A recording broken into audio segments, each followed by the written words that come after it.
ini sebuah prestasi atau atestasi tersendiri. Nah, biasanya yang setia segitu lama itu hanya PNS ya, seperti saya. Tapi biasanya bukan karena by choice, tapi no choice. Bagi yang belum mengetahui, terutama Naposo mungkin dari generasi Z yang turut hadir di sini, ya, yang mungkin belum buka rekening bank, Bapak Battara Sianturi ini di tahun 2020 dan kini 2021 juga dinobatkan sebagai Best CEO dari banyak pihak, termasuk majalah SWA dan Infobank. Pak Battara akan membawakan paparan dalam subtopik membentuk sikap profesional melalui pendidikan keluarga Batak agar siap dalam persaingan SDM internasional. Kepada Bapak Battara Sianturi, waktu dan tempat saya persilahkan. Terima kasih.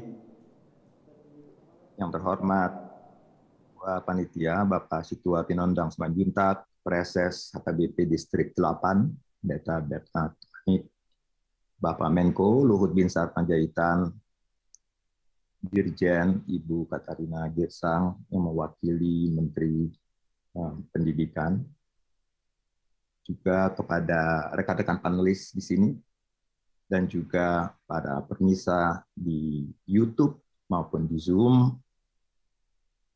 Shalom, Horasma Divita Saluhutna. Dalam topik pada hari ini yang akan saya bawakan dari segi perspektif global banking, ini merupakan perspektif dari praktisi pasar, jadi mudah-mudahan memberikan warna yang tersendiri dari pihak global bank atau multinasional, karena kita melihat bahwa memang membentuk sikap profesional melalui pendidikan keluarga Batak agar siap dalam persaingan SDM internasional merupakan satu tantangan di abad 21 yang harus dihadapi dengan pendekatan yang holistik. Tidak dapat dipungkiri bahwa dalam era digitalisasi, kecepatan perubahan atau the speed of change membuat paradigma SDM lama menjadi kurang relevan. Jadi banyak sekali disrupsi atau transformasi tadi seperti di pembukaan yang tidak bisa lagi dihandle oleh paradigma lama. Firman Tuhan dalam Matius 9 ayat 17 mengatakan, begitu pula anggur yang baru tidak diisikan ke dalam kantong kulit yang tua. You cannot put a new paradigm inside an old paradigm. Jadi, paradigma ini dalam diskusi nasional HKBP pada pagi hari ini, kami akan memberikan contoh-contoh praktis berdasarkan best practices dari Global Bank Citigroup yang akan dikombinasikan dengan budaya Indonesia dan Batak untuk menghasilkan satu proposed framework yang bisa dipakai untuk membantu menghasilkan inisiatif SDM HKBP yang relevan di abad 21. Pendekatan hari ini dari Citi adalah pendekatan principle based, yaitu berdasarkan prinsip-prinsip yang universal, fundamental, dan berkesinambungan atau timeless, supaya dapat diterapkan di berbagai sektor-sektor yang membutuhkannya.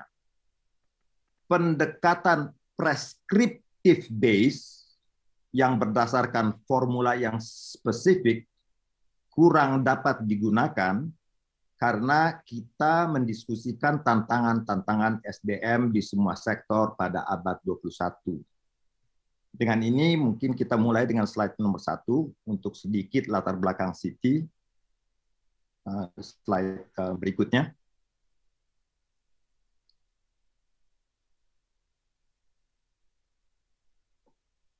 Untuk sedikit memberikan introduction kepada Citi. Citi adalah institusi keuangan dengan SDM berkaliber global dan lokal yang akan saya ilustrasikan nanti. Mempunyai kantor secara fisik di 100 negara dan beroperasi di 160 negara, yaitu di Amerika Serikat, di Amerika Selatan, di Eropa Timur dan Afrika dan Asia Pasifik. Mempunyai business transaction banking di 96 negara, corporate investment banking di 89 negara, consumer banking di 19 negara, private banking di 23 negara, dan 88 negara mempunyai trading business, markets, and security service. Dan hampir semua daripada bilioner dari Fortune 500 dan Forbes itu adalah nasabah Citi. Jadi ini sudah 33 tahun kerja di Citibank, 14 tahun di luar negeri, Citibank Australia, Citibank Eropa Timur, dan Citibank Filipina, sebelum dipanggil tahun 2015 untuk kembali ke tanah air setelah 10 tahun lebih di luar negeri. Jadi saya menjadi Citi Indonesia CEO tahun 2015, sebelumnya CEO di Citi Filipina, dan sebelumnya CEO di Citibank Eropa. Berikutnya, dalam SDM, Citibank di Indonesia beroperasi 53 tahun, dibentuk tahun 1968. Dan yang sangat kami fokus adalah SDM. Ya. Bagaimana kita bisa mencetak SDM yang handal, pertama-tama tentu mencetak bankir-bankir. Namanya juga Citibank. Sebuah bank harus bisa mencetak bankir yang handal. Sehingga banyak sekali yang dikatakan bahwa Citi adalah universitas daripada bankir. Tetapi kemudian alumni-alumni daripada Citi Indonesia ini dan juga Citi di luar negeri juga membuat menjadi SDM pemimpin di sektor-sektor beyond banking, di luar banking, ya. Jadi kita melihat bahwa mereka itu juga bisa go beyond banking. Jadi kita melihat bahwa di slide yang ini adalah contoh global talent, SDM global. Yang saya ingin paparkan di slide ini adalah CEO dari Citibank di Asia. Amol Gupte, CEO Citibank Singapura, Usman, CEO Malaysia, Christine, CEO China, umpamanya. Kesempatan menjadi CEO atau menjadi posisi puncak tidak dibatasi oleh jenis kelamin, diversity, kebangsaan, dan latar belakang pengalaman. Berikutnya. Ini yang tadi saya katakan, kalau bank yang mencetak bankir, dan kami alumni daripada organisasi alumni, di mana saya adalah chairman, itu sangat bangga bahwa CEO yang sekarang dan yang di masa lampau adalah semuanya jebolan daripada Citibank. Pak Tigor, Pak Paulus, Pak Taswin, Ibu Lauren, Pak Josia, Pak Ali Yong, Pak Ongki, Pak Andi Kasih, dan Edi Gurungan. Jadi karena ini kita harus terus mengusahakan agar SDM jebolan daripada Citi ini tetap relevan, ya, tetap relevan untuk markets dan untuk dunia perbankan pada khususnya. Berikutnya. Ini adalah alumni Citibank yang sudah go beyond banking, yang pengabdiannya ada di sektor pemerintahan maupun swasta. Kita lihat Pak Dita Wirjawan, Pak Fauzi, Pak Menteri Ignatius, Ibu Rini, Pak Peter Gonta, almarhum Robi Johan, Pak Glenn Yusuf, Pak Rida, Ibu Marita di INA, dan juga Pak Tim Utama. Jadi kita juga melihat bahwa kalau kita harus mau menjadi relevan, bagaimana pengabdian itu should go beyond banking, dan kita harus mencetak SDM yang handal yang bisa menjadi pemimpin beyond banking, tidak hanya di perbankan, tapi di dunia swasta maupun dunia pemerintahan. Berikutnya. Tetapi sekarang di era digitalisasi ada pertanyaan. Apakah Citibank itu hanya terbatas di masa lampau, hanya bisa mencetak bankir ataupun untuk pengusaha ataupun mereka yang mengabdi di public sector? Pertanyaannya, apakah Citibank tetap relevan di dunia fintech, di dunia startup? Apakah mereka bisa mencetak SDM yang relevan untuk abad 21 ini? Kita melihat bahwa alumni-alumni Citibank juga pada saat ini memegang posisi-posisi puncak di beberapa fintech dan startup companies. Pak Jerry, Ibu Nicole, Ibu Lisa, Ibu Dinda, Pak Wawan, dan juga Adrian. Sehingga ini merupakan satu tes apakah Citi itu tetap relevan untuk tahun 2020, untuk tahun 2021 atau abad 21. Apakah SDM-nya itu hanya terbatas bankir? Apakah SDM-nya itu terbatas untuk swasta dan juga pemerintahan? Kita merasa bersyukur bahwa SDM Citibank yang sekarang juga ya laku dan juga diminati oleh dunia startup dan fintech. Berikutnya.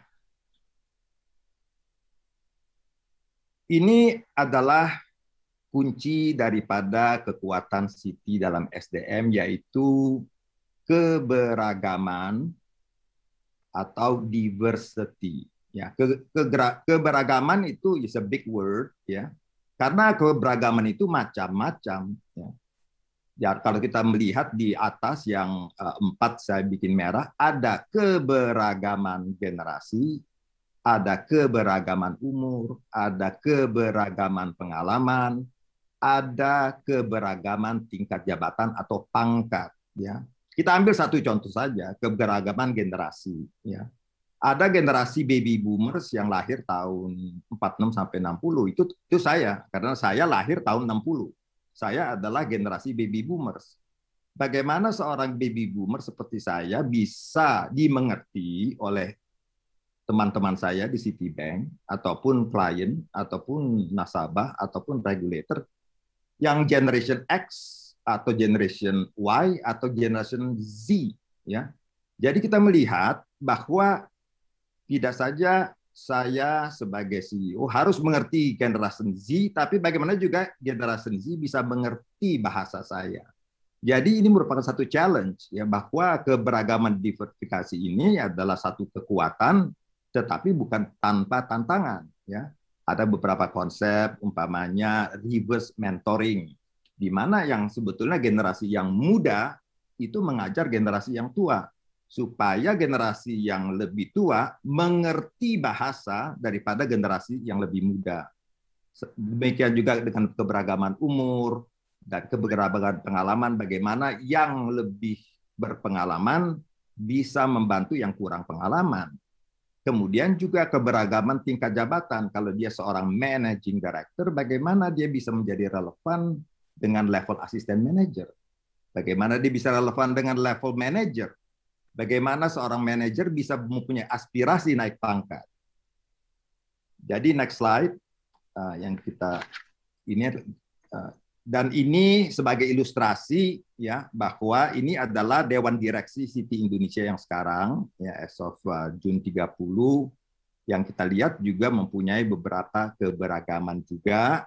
Ya, saya sebagai CEO, Bea itu dari Filipina, Andiana Tobing adalah Direktur HR, Syarat orang India, Warren seorang Amerika, kemudian Ibu Francisca dan juga Ibu Amalia dari Indonesia. Jadi banyak perempuan, bahkan di sini lebih banyak perempuan daripada laki-laki di Dewan Direksi Citi Indonesia. Berikutnya.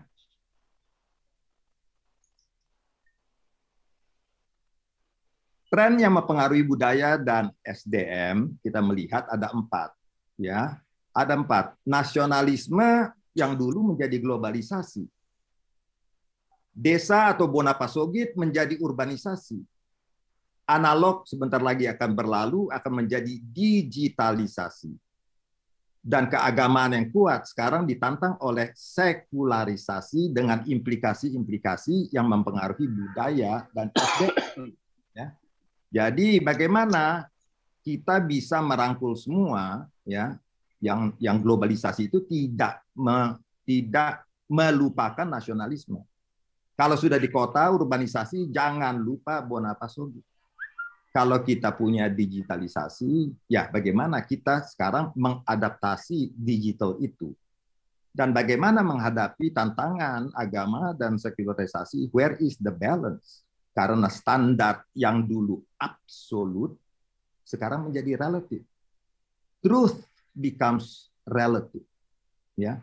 Jadi inilah challenge yang dihadapi oleh generasi kita, baik itu baby boomer seperti saya, atau generasi X, Y, dan Z, dan ini tidak bisa dihindari, tetapi harus dirangkul, dan harus kita selesaikan sama-sama. Karena ujung-ujungnya kata yang penting adalah bagaimana kita menjadi relevan. Ya.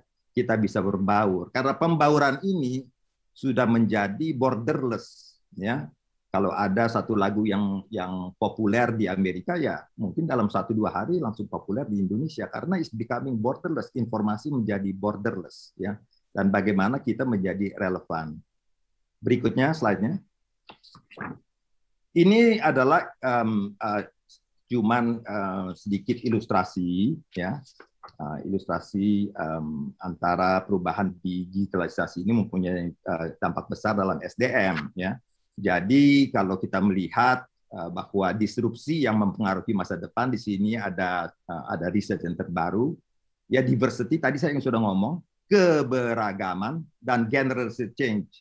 Bagaimana Gen X, Y, dan Z bisa kerjasama. Satu kantor itu mungkin kalau big company ada Gen X, Y, Z, atau baby boomer, bagaimana mereka bisa berinteraksi, kemudian teknologi, data, kemudian karir juga berubah. Dulu zaman 60 semua mau jadi dokter atau semua mau jadi insinyur. Sekarang belum tentu semuanya mau jadi dokter atau insinyur, mungkin mereka mau menjadi kerja di fintech, ya. Kemudian artificial intelligence, ya, dan contingent work, ada flexi work, ada work from home, ya. Dan ada pekerjaan-pekerjaan yang akan hilang karena otomasi. Jadi ini adalah masukan bahwa ada 7 disrupsi yang akan mempengaruhi masa depan SDM. Berikutnya. Kemudian juga kita melihat ada satu research, ya, bahwa tahun 2025 and beyond, ya, yang namanya pekerjaan atau job skill itu akan sangat berbeda, ya, akan sangat berbeda. Tadi saya katakan dulu kita semuanya mau jadi dokter atau insinyur. Sekarang sangat berbeda, ya. Dan skill yang diperlukan untuk menjawab tantangan masa depan itu berbeda. Ada skill problem solving, yang sebelah kanan self management, working with people, technology and development. Jadi ini baru top 10 skill untuk tahun 2025, ya. Jadi ini merupakan masukan bahwa untuk SDM masa depan itu harus punya contohnya analytical thinking dan innovation, ya. Tidak bisa lagi nunggu daripada atasan untuk